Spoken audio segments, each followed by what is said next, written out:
Mark's Gospel records an awesome example of the laws of faith in operation. A woman with an issue of blood came to Jesus seeking healing. She simply touched the hem of his garment and was instantly made whole. The Lord felt virtue or power flow out of him and turned around asking, "Who touched my clothes?" Mark 5:30. His disciples were amazed. There was a multitude of people surrounding him and they were all pushing up against him. But there was something very different about this woman's touch. She touched him in faith, and instantly the power of God flowed.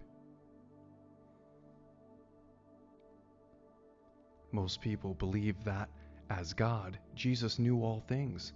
Therefore, when he inquired who touched my clothes, he was simply asking a rhetorical question. Even though Jesus was totally God in his spirit, he lived in a physical body. Although it was a sinless physical body, Luke 2:52 reveals, and Jesus increased in wisdom and stature and in favor with God and man. Jesus didn't know all things in his human mind. I believe he meant just exactly what he said when he asked, "Who touched me?" This is a significant point. If Jesus didn't know who touched him, then how did this healing virtue of God flow out of him to effect this woman's cure? Think about that.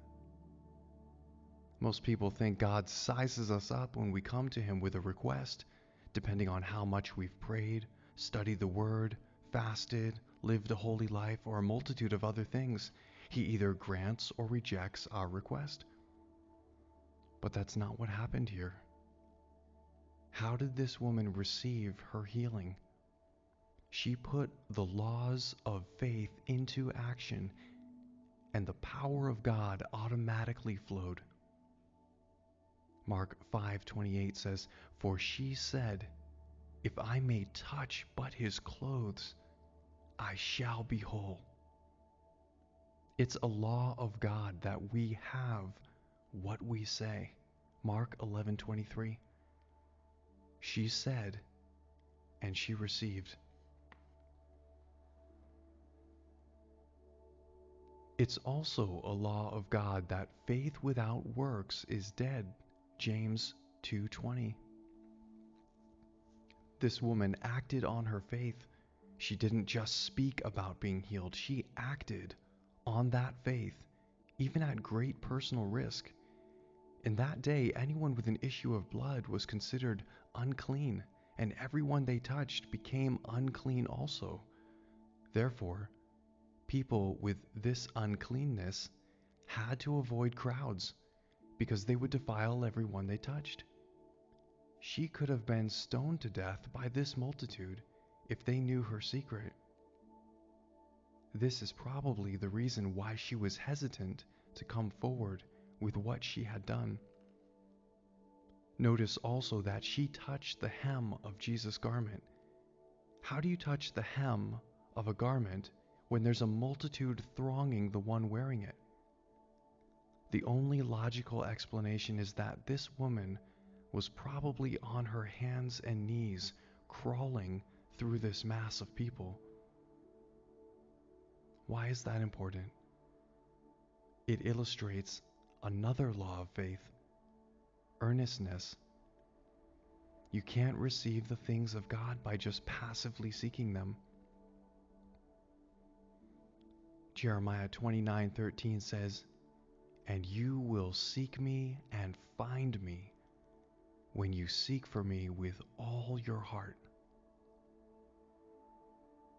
As long as you can live without your healing, you will. But when you get aggressive like this woman, where you are willing to risk even your own life in order to receive, you will. This woman had been suffering from this condition for 12 long years, Mark 5:25. She spent all the money she had trying all the different cures of that day, but just became worse. Mark 5:26. No one faulted her for going the natural route. I'm sure people gave her much sympathy and pity, but if her friends knew what she intended to do, to approach Jesus in the midst of a multitude, I'm sure someone would have told her that was crazy.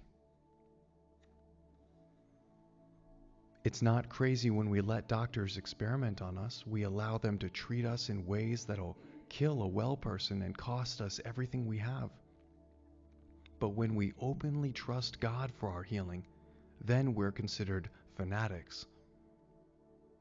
However, it takes this type of aggressive attitude to effectively receive from God. This woman put a number of the laws of faith into operation, and the healing virtue of God flowed to her automatically. It's not personal.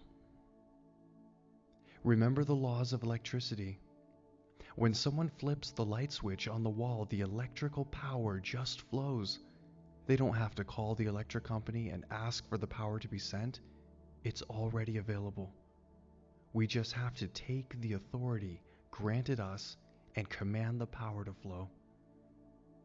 Likewise, when someone touches a live electrical wire, if they are grounded, the current just flows. The electric company doesn't size them up and say, I'll teach them a lesson. I'll give them the shock of their lives. No. They are just laws. There are just laws that govern how electricity flows. It's not personal. That's the way it is with God. The Lord isn't healing one and refusing another. There are laws that govern how His power works. We can violate those laws and miss out on the blessings He's already given us. Or we can learn what the laws are, cooperate with them, and experience the abundant life He's provided. It's up to us.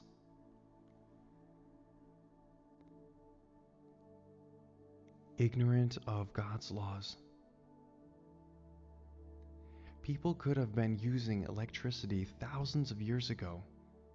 It wasn't the Lord that just recently made electricity available. It was man's ignorance, lack of specific knowledge, that's kept us in the dark. My use of the word ignorance isn't intended as a derogatory statement. Leonardo da Vinci was a brilliant man. He invented a helicopter and many other things that were centuries ahead of his time. But he was ignorant of electricity. In the same way, there are many wonderful Christians who are sincere and very godly people in many ways, but they are ignorant of God's laws of faith. Therefore, they aren't receiving the results they desire. They aren't bad people. They just don't know the laws that govern how God's kingdom works. Receiving from God isn't about how He feels toward you. If that were the only issue, then we'd all be perfect in every way. It's what He wants for each and every one of us. But there are laws that must be put into effect in order to receive the things He has for us.